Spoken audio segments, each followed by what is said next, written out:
Let me bring in Jim Jackson, NBA on TNT, Clippers analyst, and Fox College basketball analyst. What's on your mind today? It's a little dreary here in Dallas. But what's on my mind is, a lot. College basketball starting. My Steelers are not doing well, which I'm not too happy about. But we did win last week against the Wait, Saints. how did you become a Steeler fan growing up in Ohio? When I was younger, honestly, the color is black and gold. So That's it. this was in the 70s. You had the football sets, the electronic football Yeah, games and yeah, all of that. yeah. Steeler fan all the way through. Lynn Swan, Terry Bradshaw, Stallworth. I thought I was going to be next to Lynn Swan. But even though, I grew up closer to Detroit, but never was a Lions fan, never was a Browns fan, never was a Cavs fan. I really didn't watch Ohio State at all growing up. Did you ever meet? Crazy, right? Did you ever meet Terry Bradshaw? Yeah, I met Terry Bradshaw, and I met Lynn Swan, and I met Franco Harris. Woo. The best, bro. Being in Dallas, what comes to mind? What memory comes back? This is where I started my career. This is where I kind of grew up, at 22 to 26. And whenever I come back, it's always a special moment. A lot of guys have a home, so to speak, kind of if you played on a team or two. I kind of don't, but I do. Dallas is kind of where, end of the day, if you say, where do you lay your hat? What franchise are you most familiar? And then I say it's the Mavericks. Just a lot of people, a lot of friends. I stayed here even when I, got traded from the Mavs, just because it was a city I thought that was conducive to friendship, business, and everything else. So it's always great memories when I come back to Dallas. But you guys had one of those teams. It's like, Run TMC. They didn't win anything, but they had 3 Hall of Famers there. Right. But they played longer together than us. See, people, I think the conversation that people tend to miss is this. So I came in 90. Tell everybody. What? So you had Jamal Mashburn, Jason Kidd, and you. And Jason Kidd. Yeah. Right. But I came first. Remember, I had a holdout my rookie year. Longest holdout ever. Jamal comes my second year. So we play 82 games together. Then Jason Kidd comes my third year, Jamal's second, his first.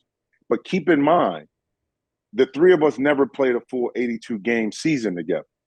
Why? I got hurt my third year. Jamal got hurt the next year. Then we got traded. But within that, I had 3 different owners, 4 different coaches. Oh, wow. So it was never any stability whatsoever. So people think that, we were together 3 or 4 years and we played all these games. No.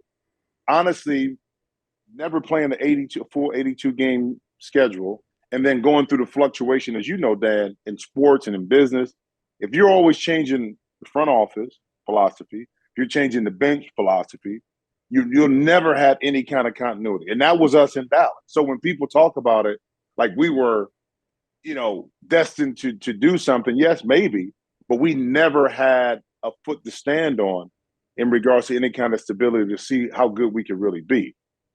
We're talking to Jim Jackson. He's joining us from Dallas. He'll be on the call for the Clippers Mavericks. Last night on the call, the Clippers and the Rockets. Is Luka getting better? And if so, how?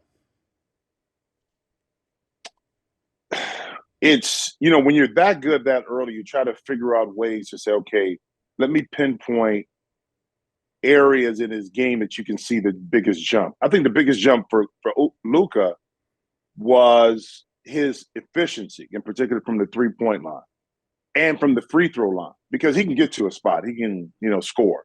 But those 2 areas, he wasn't as efficient. He wasn't shooting at 38, 39% from behind the 3-point line. He wasn't at 85% from the free throw line. Why is that significant? Because from a free throw perspective, as you know, Dan, in late game situations, you got to knock those in because you're going to be the guy that's handling the basketball. So those areas he can still improve in. And, he's young, but he's so mature as a player. I think it's kind of unfair a little bit because it's so much burden put on him. His usage rate is 38%. So he has to do everything.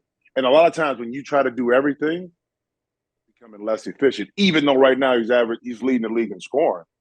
But it's so many more ways he can improve. And the way he does that is by his team, by making it easier on him to be Luka instead of having to do everything. And I know J Kidd wants to ultimately do that. Yeah, I don't know if anybody has more of a workload than he does night in and night out. No. I mean, and he takes it. He doesn't complain about it because as a young player, you always feel invincible. Like, well, I can get it done. Well, I mean, yes. And as an older person now looking back at it, you love that attitude. But at the end of the day, you want to make it as easy as possible for you to do your job and win games. Because down the stretch, even though they got to the Western Conference Finals last year, this is a different team. You want to be as fresh as you can. You don't want your body being beat up. He's dedicated himself to losing weight, coming down, and playing at a reasonable weight. But he does need help to kind of another ball handler to take the pressure off him and get him some easy baskets, I know Vegas still likes the Clippers, but without Kawhi, or I'm not sure what his availability is going to be. Yeah. What do you hear about Kawhi, like short-term or bigger picture here this season? Well, Dan, it's funny. You got to keep in mind, into the season, training camp was the first time Kawhi went 5-on-5. First time. So, and that was limited in some aspects. So I'm sure the medical staff was like, listen, we're going to go through the first couple months of the season where he's going to have probably some swelling in the knee. He's going to have some pain and stiffness. So we have to monitor that because he hasn't gone a whole year without really playing hard, full go 5-on-5. So these things were kind of expected, hurdles in the road, pitfalls that the Clipper staff, the medical staff, and Kawhi would have to deal with early on in order for him to be ready to play mid-season, second half of the season, and into the playoff. Now, what happens, though, is that when he misses games and Morris misses games and Paul George misses games and you don't have any continuity in the lineup, Ty Lue trying to figure out how to put all these pieces together to make it make sense when you got guys playing out of position, which makes it tough to win games. So that's why you see the fluctuation with the Clippers up and down. Yeah. Because sometimes you don't know who's going to be in the lineup and what position, more importantly, they're going to be in when they're in there. I'm going to make you Rob Pelinka. Okay. What are you going to do? Well, okay. If you make me Rob Pelinka, Michigan, so that's why you want to do that. I know that's what you're doing. I know that. And he was on those Fab Five teams too when we played. So here's the thing: Rob Pelinka and the Lakers are more concerned about the cap space for next year. I think they're at $34 million. They don't want to dig into that cap space at all. So if you do a deal with Miles Turner and Buddy Hield has another year on his deal, which is $19 million. So that cuts into that cap. So you only got $15 million to go after a free agent. They don't want that. Because if they really wanted that, they would do it. Now, if I'm Rob Pelinka too, I'm asking myself, if I do the Miles Turner deal and Buddy Hield, does that get me to a championship? So if it doesn't, is it worth digging into my salary cap and then also giving up 2 first-round picks, 27 and 29? It doesn't make sense long-term. Short-term, it may appease the fan base and say we win some games, but it doesn't get me to a championship caliber team. No. And see, that's the dilemma that people don't understand is that, Lakers need to make a move that, yeah, okay, but does it get them ultimately to what they want to do, which is a championship? And I think that's the hesitation from the Lakers' perspective is those two things. It doesn't really get us to a championship, and we want to keep as much cap space that we have possible for next year to go after a big-time free agent. Would you entertain the idea of trading Anthony Davis? I would be open to it. Now, it would depend on who I can identify to get into a position to take over the reins of the Lakers when LeBron leaves. See, because that was the purpose of getting Anthony Davis anyway, right? Was to have a player in place be able to assume the leadership role and kind of be the guy when LeBron finally via free agency or he retired. So I think you got to look at everything because Anthony, at this point, I think has proven that when he's healthy, he's very good. But he may not be that number one guy that you thought you would have had that you saw coming from New Orleans. So everything is on the table, I think, from the Lakers' perspective. Except for LeBron being traded. Well, you can't trade him because he signed his extension, and you can trade him to August anyway. Okay. So he's not, he doesn't have any opt-outs in his deal next couple of years anyway. So you can trade him after August. Okay. Right now, you can't do anything. Yeah, Anthony Davis was the Greek freak before the Greek freak. He just stopped. With injury, but injury. One thing I looked at Anthony, I think what hurt Anthony Davis was, to me, he put a lot of weight up top.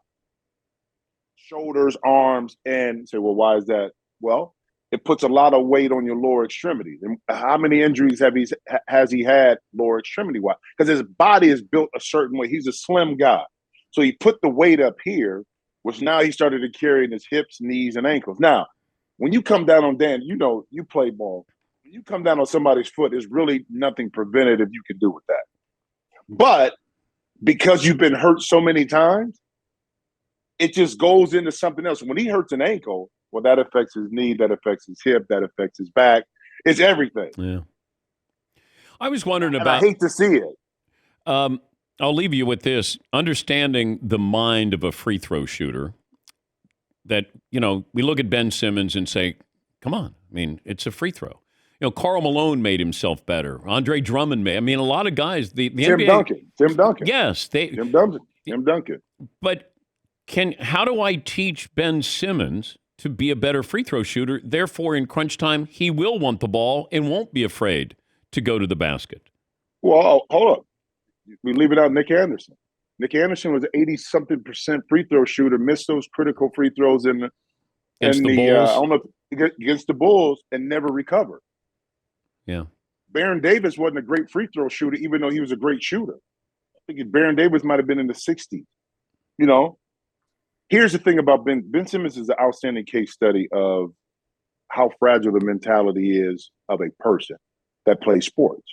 Because to me, 75, 80% of the game is mental. Here's Ben Simmons a few years ago, wasn't afraid to get to the basket. He missed a free throw, so what? He was ultra aggressive. When I watch him play, we played him last Saturday. I forgot he was on the court, Dan. I forgot he was even out there. It's different if Ben Simmons – no, seriously. It's different if Ben Simmons had an impact on the game defensively. He was pushing the rock. He was getting all these assists. Okay, he's not scoring, but he has a presence and an impact. I think it's gotten to him so much mentally in regards to what has happened up to this point that it's built a block in his mind. He doesn't even look at the rim. And he's the kind of guy, Dan, and I used to always say this. In off-season and practice, he's shooting the basketball with confidence. He's in there knocking down free throws. In open rec, he's doing it. But when the lights come on and you don't see instant success, where that first shot goes in, if it's an air ball or it clinks off, all of that work he just put in, throw it out the door. Because mentally, he's not strong enough to fight through that fact, coupled with what he's reading, what he's hearing outside the arena and around him. And it's tough because he's such a talented player. How do you correct it? That's a psychological issue. Forget about basketball. I think if something happened in his life, a roadblock came up, it would be the same kind of scenario in regards to him blocking that out and being less aggressive in whatever activity that was. I just feel that's his personality. I'll leave you with this. We've been talking about cookout songs. Your favorite cookout song is what? Oh, Atomic Dog. Oh. Parliament. All right, little George Clinton. Come on. Out in the 70s, baby. So that was all playing in a little Shalimar out there. I mean, that was back in the day, bro. Well, wait, Marvin, what were the cookout songs that you had? Frankie Beverly and Maze, Before I Let Go. Always. That's a classic. Yeah, Never Too Much, Luther Vandross. Yep, never too much. That's right. Yeah, those are first team all cookout songs. I never had a playlist for a cookout song. I was there for the cookout. No, Dan. See, you got to come to where black do. people have a cookout. I do. We do a little bit different, bro. You got to have, if your music game not on point at the cookout, try to do something, you might have to be asked to leave, bro. Okay. All right. Am I meeting shorties there? Is that what's happening? That's why Okay. All right. I got it. I like it. All right. We have to get you with backyard barbecue one day. Man. You know what? I'm all in. I think I need to go. I need to experience that a little bit. Yeah. You do, man. That's one of the highlights of your life, brother. A little gin and juice, laid back. I'm good to go. I'm good to go. You gotta have some cognac, brother. A little cognac. I can't do that. I'm not doing Hennessy. If you got to be accepted in the brotherhood, brother. Crown Royal. All right. Bag to go too. We give you the purple bag. You take it with you. Always great to talk to you. Right. Safe travels. All right, brother. That's Jim Jackson, NBA on TNT, Clippers analyst, and Fox College basketball analyst as well.